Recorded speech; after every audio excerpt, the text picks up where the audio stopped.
Happy First Thursday, and welcome to the First Thursday Armchair Artwalk Tour. We have a very special program tonight, and we're learning all about producing Zoom meetings. We're talking with Jean Daub, Josh Stecker, and Stephen Levy in celebration of Charles Bukowski's 100th birthday. There was a couple of time quotes that quotes from Time that I saw when I looked it up online, and that he is known as the laureate of American lowlife. And the interesting thing about the three guests tonight is that we were all together when we could still have parties. Remember having parties? In 2018, we had our summer soiree at George Wojtowicz's loft, and we honored Jean and Ann Daub that night, and that's how we met Stephen Levy. So you all met each other one way or another before this flat version of seeing each other. So I'm really happy that you're all here tonight. We're going to start the talk tonight with Josh Stecker, who, as many of you know, has a storied career. He moved to San Pedro after 9/11. And is on mute right now. I think I muted him. Hold on. Oh, am I on? Yes, you're on now. Oh, I didn't move to Pedro. I'm born and raised. I know you were born and raised in San Pedro, but then you went to because you had an acting career, right? Yeah. Well, more of a waiter career than an acting career, but yeah. Well, that's most true of most actors, right? Yes. So, why did you go to school in New York? To pursue a career in acting. That's why does anybody go to New York? To try to succeed, to make it in life. Because if you can make it there, you can make it anywhere, right? I hope so. I hope so. As a California boy, you got a taste of winter. Oh yeah. New York's a great city in the world, but yeah. So after 9/11, you decided to move back here, right? Well, yeah, I mean, that kind of changed my career trajectory, if you will. After living in New York through that, I decided to go into journalism. So I put the acting shoes away and I started going to journalism school, and eventually found my way back to Pedro, and found my way back to San Pedro Magazine, which turned into San Pedro Today. And that's why I'm sitting in front of you all talking to you from my office at my house, because we can't leave now. So how did you get, I thought that the magazine was really wonderful because it's all about Charles Bukowski. Very good. And you're going to be reading things from that as well. How did you get involved with that project? With the Bukowski cover, the issue? Well, Bukowski trying to memorialize Charles Bukowski here in San Pedro. Well, it started, I mean, this is Angela Romero, who founded the San Pedro Heritage Museum and is a dear friend of mine and the town historian, if you will. That's what I call her, at least, and she is for the magazine. Had an idea to honor Bukowski in some way, shape, or form, and we decided on this statue project last year. And in the hopes that we'd be doing something really cool this month and in celebration of his 100th birthday, which would have been on August 16th. But the world took a turn, and so now we're sitting here and everything's on hold. But as far as the magazine goes, because of the pandemic, it wasn't going to let us stop at least acknowledging the fact that it was Bukowski's 100th birthday. I didn't want that to interfere, and considering the state of the world that we're in right now and everything, and everybody being just bombarded by the news and whatnot, it was nice to actually put together an issue that wasn't COVID-19 focused, it wasn't pandemic focused, and it was nice to actually talk about somebody who was incredibly interesting to San Pedro, and who surprisingly a lot of San Pedrons are not familiar with, which is both interesting and San Pedrons, not everybody is a reader. You said that, not me. And yeah, and I kind of feel like, we're sort of chasing ghosts because none of us actually met him. And so yeah, it's really hard to bring that to life. And I think you did a really good job because you went through all the different locations where he was known to be in, like to go to in San Pedro. And Well, that's the theme of Stephen's photo essay of other haunts throughout the greater LA area. yeah, what's really cool about this issue is Angela and her friend, professor friend Christian Lozada. They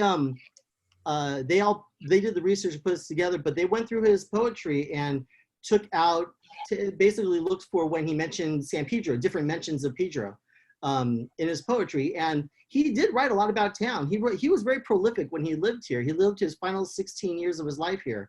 And those were pretty prolific years for him. And he was an observer, and he observed life around town, and he captured that observation, and his talent was to put that observation into this in the simplest terms in his poetry. And it's, you know, it's just fascinating to see like things that if you're a San Pedran, there are things in his poetry that you'd recognize. He talks about, you know, McCowan, or not McCowan, Coco's. There's he talks about Coco, Market, yeah. You know, Coco, going to McCowan, yeah. all this stuff. Yeah. You know, it's like interesting. Yeah, yeah. And I think he also, you know, for those of us who like to write and like to read, he really teaches you how to say the truth, your truth, in a really spared way. And he doesn't waste words. So it's really, really fascinating. And one of the things about Bukowski, I think that really helps is that his words come alive when somebody reads him out loud. So you have a couple pieces that you prepared tonight. A couple, yeah. Well, we talked about, well, before I get started on the poetry, I want to talk about in 2015, we did, we did an issue. It was the first time we had done anything on Bukowski in the magazine, San Pedro Today. And it was basically, it was in March of 2015, which would have been his 21st anniversary of his death. He died in March of 1994. And 73? I'm sorry? He was 73? I believe so. Don't quote me on that. I'm not quite sure what age he passed away from, but yeah, but at that time, I was fortunate enough, his widow, Linda Bukowski, who's still around, who still lives in the house that they shared, here in San Pedro. She was gracious enough to give a tour of her house to our writer, Monica, myself. And that was a fascinating experience to go into the room where he wrote, because it was untouched since his passing. And talk about chasing ghosts. I don't know if you have the photos. I took some photos of his desk. I could put them up, but I was, that's a photo of one of his first typewriters that that's in their home. But there's another photograph of his desk that I took, which I thought was really fascinating. I don't know if it could come up or not, but. Next slide, Riley. Oh yeah, next slide, sorry, whoever's doing it. Riley is. Oh, Riley, yeah.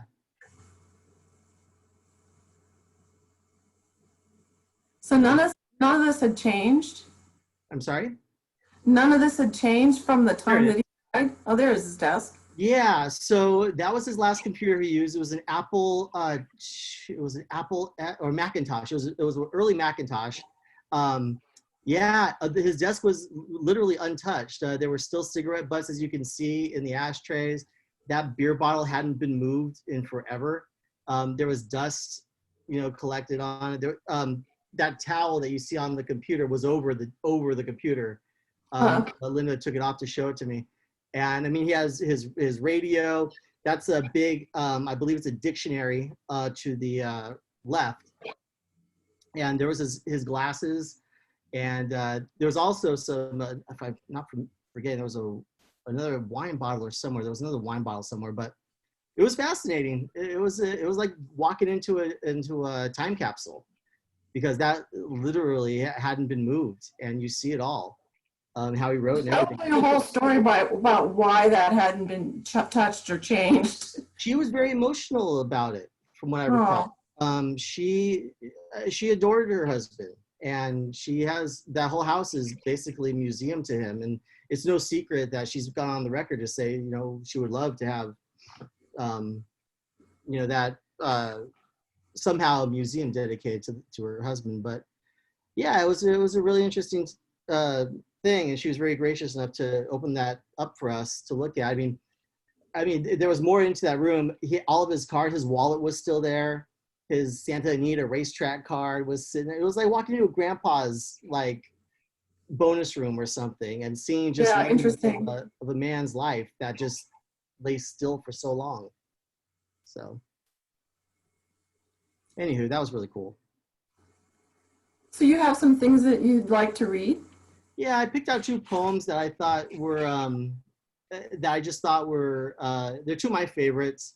They're not necessarily San Pedro centric, but at the same time, they're poems that speak to everybody really. He like you said, he had a wonderful way of simplifying life, but squeezing out as much emotion as he can out of the simplest words. His prose is not very flowery by any stretch of the imagination. The man talks in just very straightforward, and it's almost like a gut punch. So the two I picked are So You Want to Be a Writer, which is one of my favorites. I'll just read to you. I just read it, right? Yeah. Yes, go ahead, just read it. Yeah, it's read it, right? So you want to be a writer. If it doesn't come bursting out of you in spite of everything, don't do it. Unless it comes unasked out of your heart, in your mind, in your mouth, in your gut, don't do it. If you have to sit for hours staring at your computer screen or hunched over your typewriter searching for words, don't do it. If you're doing it for money or fame, don't do it. If you're doing it because you want women in your bed, don't do it. If you have to sit there and rewrite it again and again, don't do it. If it's hard work just thinking about doing it, don't do it. If you're trying to write like somebody else, forget about it. If you have to wait for it to roar out of you, then wait patiently. If it never does roar out of you, do something else. If you first have to read it to your wife or your girlfriend or your boyfriend or your parents or to anybody at all, you're not ready. Don't be like so many writers. Don't be like so many thousands of people who call themselves writers. Don't be dull and boring and pretentious. Don't be consumed with self-love. The libraries of the world have yawned themselves to sleep over your kind. Don't add to that. Don't do it unless it comes out of your soul like a rocket. Unless being still will drive you to madness or suicide or murder. Don't do it. Unless the sun inside you is burning your gut, don't do it. When it is truly time, if you have been chosen, it will do it by itself, and it will keep on doing it until you die or it dies in you. There was no other way, and there never was. So that's That's really profound. And I think it also not just speaks to writing, but it speaks to the whole creative process. I agree. Yeah, it's it's that thing about if it's not burning, if it's just it's just one of those poems that just hits you in the gut, you know. Yeah, yeah. So, and the last one I picked out, which I thought was it kind of helped. It's kind of telling for our times, and I really like it. It's called Be Kind.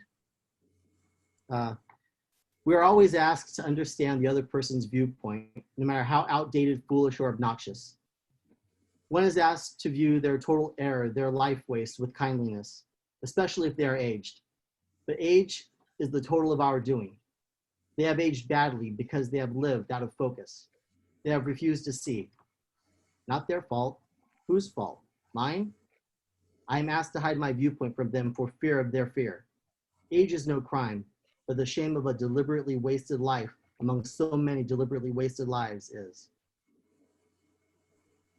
Wow. Yeah, that's a gut punch. Yeah, and I love Those are amazing. Yeah, and I love that, like I said, that when we heard Christian read out loud and that the words really come alive because they're filtered through your own experience. And so that really makes it special. So thank you. We're going to move on to Jean Daub right now. And Jean, I'll unmute you. And can you hear me? I can hear you. Can you hear me? I can. It's so good to see you. Same here. So this image was from that we started with was an image of Joe Hill, right? Right. It was at the that you brought to the soiree 2 years ago, and right. It was really a fun afternoon. Thank you for helping us. It was nice to honor two artists that were part of, I would call the Renaissance here in San Pedro. You moved to San Pedro several years ago, bought property with Anne, and now you're a fixture.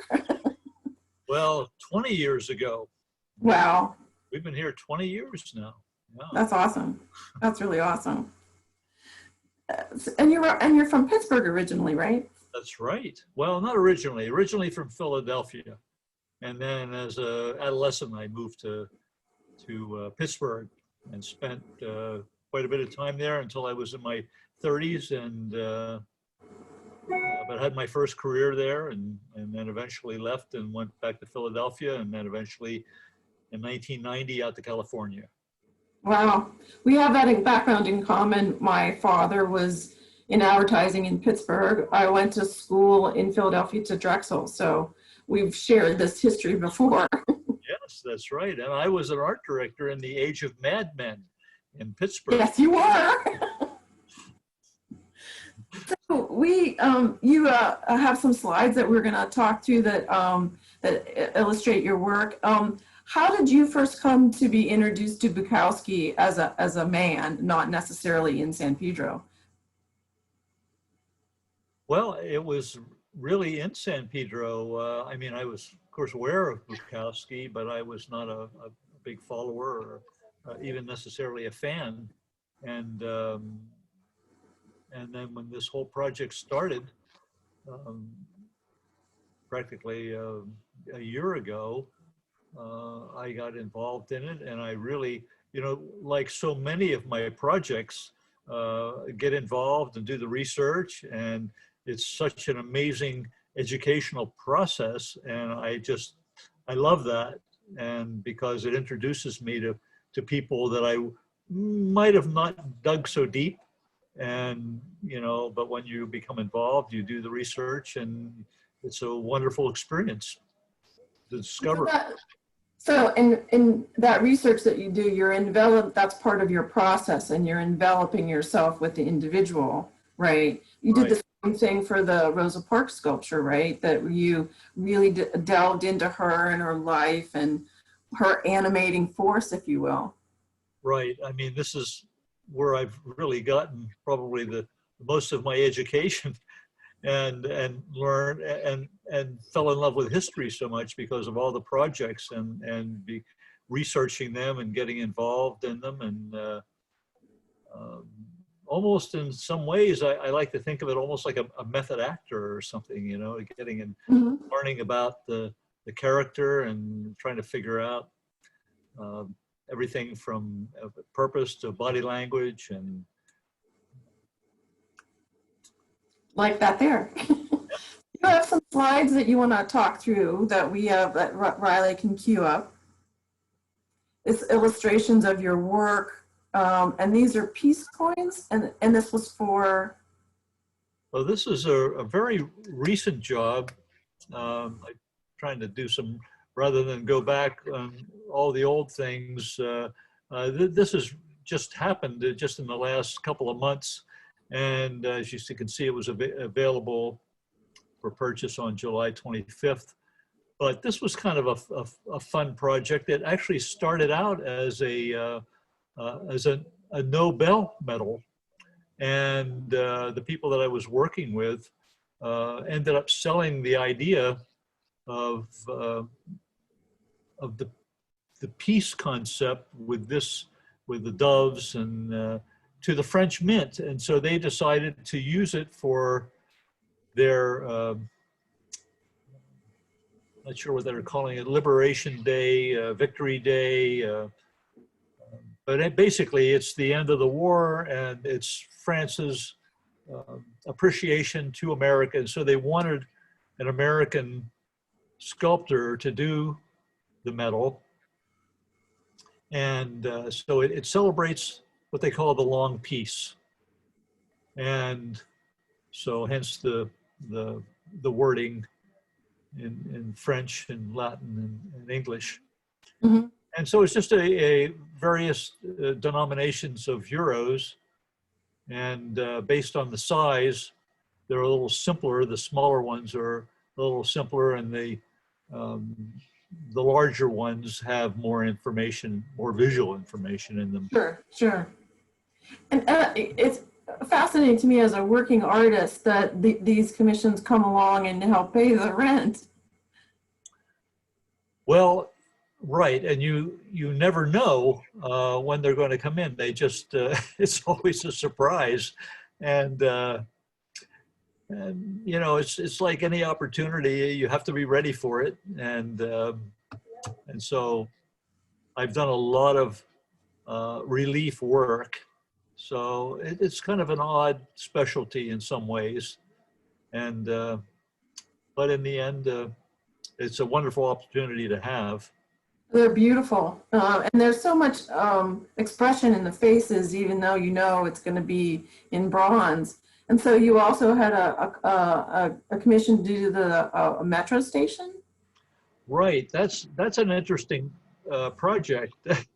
This metro station, my wife Ann and I competed for this San Diego metro station. I think it was probably 14 years ago.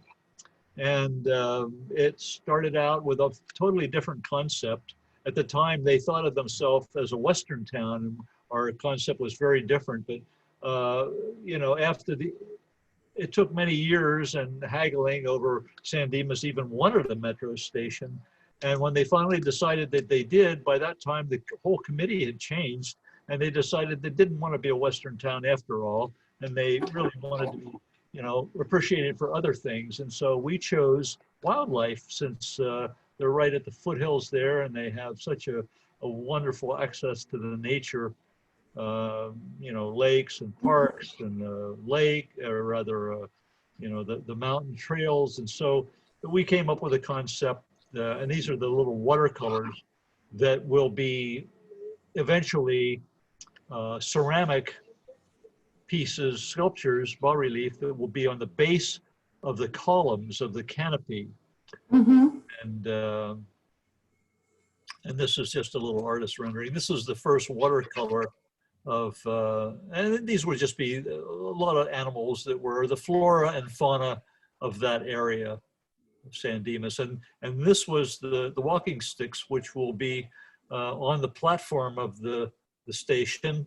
And they'll be about 9 feet high, and they'll have little carved things in them. And this is just an idea to give you a scale of about how big that would be next to a human being. These haven't actually, the walking sticks haven't been sculpted yet. So just done. They're gorgeous. Pardon? They're gorgeous. That's really beautiful. It's going to be a fun project. You know, the walking sticks will have all different kinds of little creatures and characters and flora and fauna from the area. Oh, sweet. So this next set of slides is the work that you've been doing on the Bukowski sculpture and some challenge coins? And some what? Some challenge coins?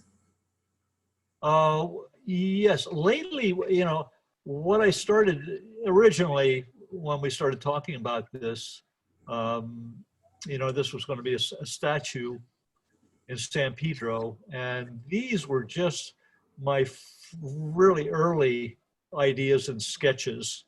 So you could just kind of go through them because they're very different, and they just now this is one of the reliefs that I'm doing to raise. Actually, they were done to raise money for the statue. Right. So, there's a couple of them here with different patinas on them. These are just plaster, but eventually they're going to be bronze and ceramic, and each one will have a different quote on the back. And so I just started out with 2 of my favorite ones, and of course, the one I really love best is "Find what you love and let it kill you." And any artist could really relate to that. Anybody can relate to it, I guess. And of course, the other one is pretty powerful as well. These are just a few more sketches. And this is Yeah, sort I of remember that Angela wanted it to be kind of an interactive statue, Instagrammable. And so here's that one with the cat and the bottle and the books. yeah, I'm just, trying to get the, a little bit of the feel of the man. And I don't know if it's being too obvious or not.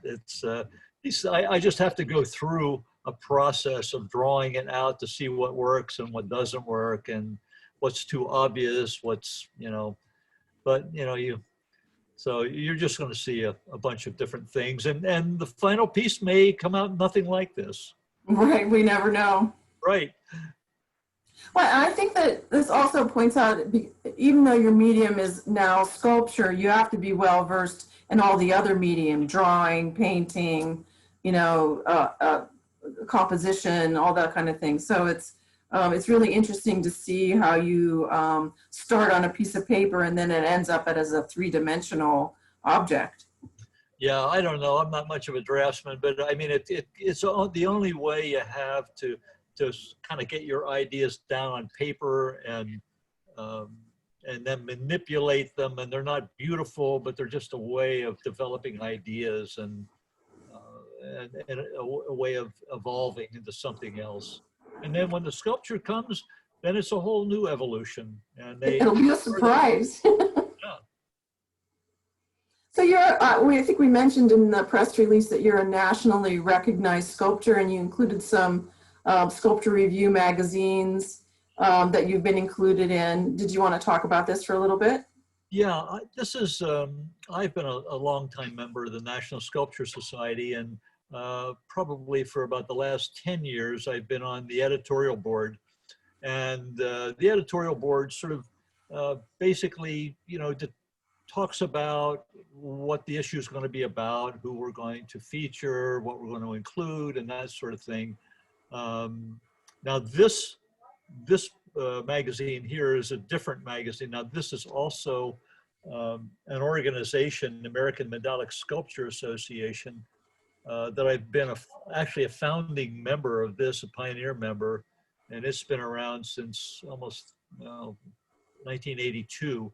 And so I've been past president and currently vice president of this organization, and we do a magazine quarterly, and try to keep abreast of what's going on in that field as well. Oh, great. Oh, great. So these two magazines keep me pretty busy. Just being involved in the editorial board and figuring out content and that sort of doing research, but it's fun. I love it. What else are you going to do with your one precious life besides be on Zoom shows? I'm sorry. What else are you going to do with your one precious life besides being on Zoom? Exactly, right. Well, I really want to thank you for doing this. It's such an honor to be on the same screen with you and to see your work. The pleasure is entirely mine. Thank you, Linda, for including me. So before we move on to our last guest, Stephen Levy, I just wanted to mention that we do this as a labor of love at the Arts District, since we can't do the Art Walk, which, by the way, is going to be 23 years old in November. We do this in memory of Pat Carroll, and if any of you are able to make a donation, you can donate to our website on the donate page, and we really appreciate your being here and helping out in whatever way you can. So moving on to our last guest, Stephen Levy.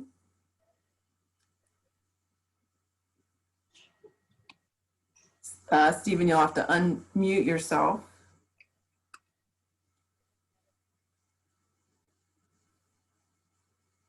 Am I unmuted?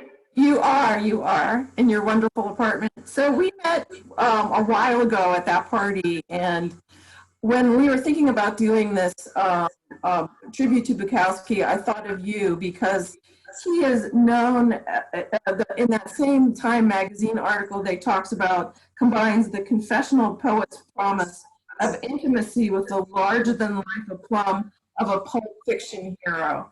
And your work has a very noir quality, and you have a similar approach to the truth, which is being straightforward and direct in your photographs. And during the pandemic, you've been, somebody should mute their microphone because I can hear, okay. Okay, there we go. I'm sorry about that. You were out filming Los Angeles under lockdown, and then you moved on to the Black Lives Matter shots. That was really amazing. So why did you decide to do that? I've got the whole city to myself.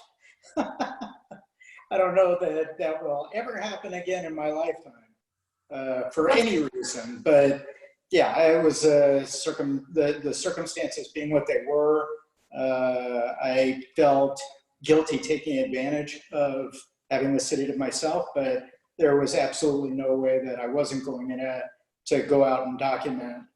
Because I don't think that this will happen again, and this really was, historical. I can't, during my lifetime, or during anybody's lifetime, I can't think of any point in time where you could go out in a major city, Los Angeles, and pretty much be the only person. It was Very unprecedented. It was very post-apocalyptic feeling, and very eerie and strange and bizarre. But I felt that it really needed documentation, and I know there were other people out shooting, but I felt that I needed to do what I needed to do for me, regardless of any project that comes out of it afterwards. I have those images, and I experienced that very bizarre experience of being in a major city and pretty much being the only person. It's reflected in the photographs that you show. If Tatiana is posting everybody's pages, but I follow you on Facebook, and it was someone that was like me that was confined to my house. It was a way to see what was going on in the rest of the city, and I really, really appreciated it. So I asked you to do this project, and I have to swear a little because I was afraid that I was sending you in. I'm rubbing off on you. I really love this piece, so I would just want to ask you to introduce it, and then we'll run it, just so the audience knows we're gonna thank everybody on screen, but all go quiet, so we give the photo essay some room to breathe. Long story short is I didn't really know anything about Bukowski and was forced to research, and amongst the many things that I saw and read, it led me to the conclusion that I should also experience it. So I spent the day driving around Los Angeles, going to all the places that he lived and worked and got drunk at and ate at, and that's what you're about to see. Well, thank you for doing that. I know it wasn't easy, and I really appreciated seeing it as it progressed. It was a joy to participate. And so before we show this again, I want to thank all of our guests for being here. Next month, there'll be a slide talking about how we're going to celebrate Hispanic History Month. And without further ado, we will play your video, and thank you all for being here. Thank you for the invitation. You're welcome.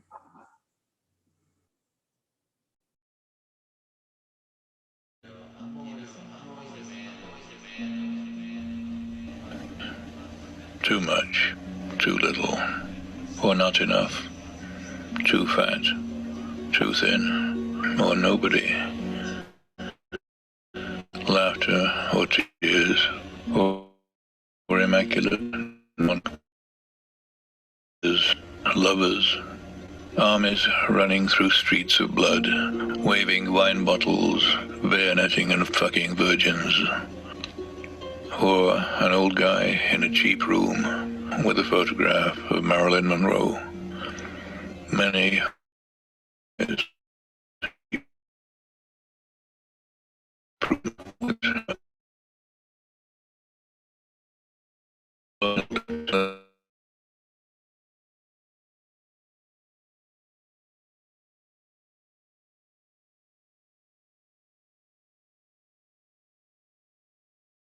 There are people so tired, so strafed, so mutilated by love or no love, that buying a bargain can of tuna in a supermarket is their greatest moment, their greatest victory.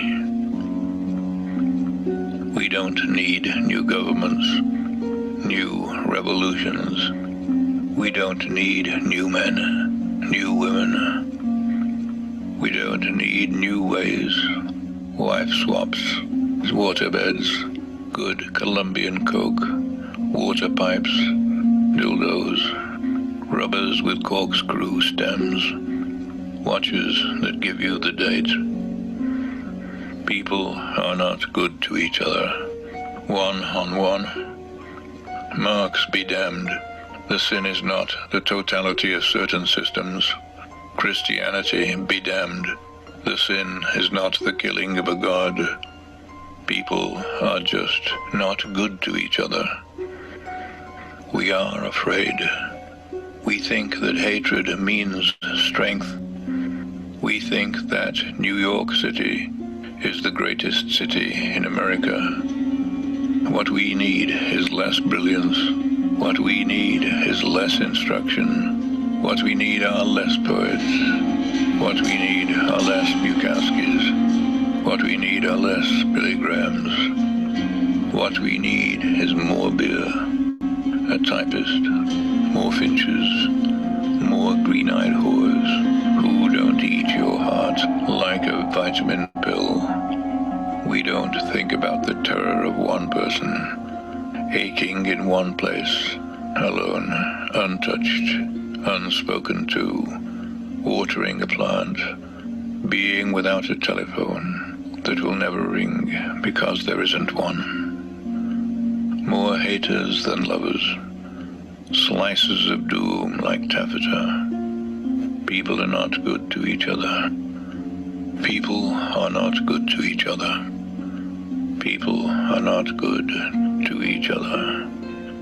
And the beads swing, and the clouds cloud, and the dogs piss upon the roses, and the killer beheads the child like taking a bite out of an ice cream cone, and the ocean comes in and out, under the direction of a senseless moon. And people are not good to each other.